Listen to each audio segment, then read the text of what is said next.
Hello Mzansi, welcome to Mkosi Mzansi. If today is your first time visiting this channel, please do the right thing and click the subscribe or button, and also don't forget to smash the like button. We know ukuthi ibuyile on our screens izingane zesithembu. Lasibona khona abantwana bamusamsele kuwompilo onhle uSineyi Abongwe uMawande who's that guy ngimthanda umntwana omncane umnini Mpumelelo bonke nje bahlangene guys basifaka etimpilweni tabo and what they do on their daily lives.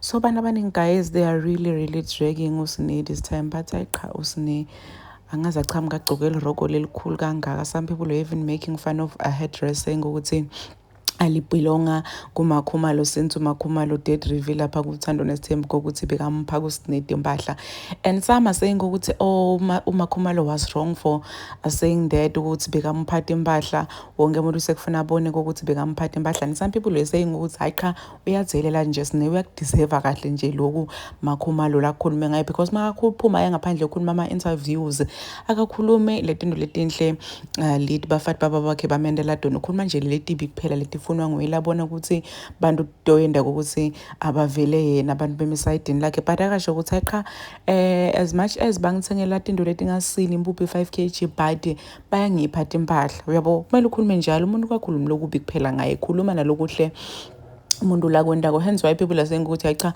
asimveli nje thina Sineyi ukuthi barivile ukuthi bamphatha impahla, because naye uyazelela and akakhombisi kuhlonipha abantu labadzala. Please do comment what you think below down in the comment section. Don't forget to hit the notification bell.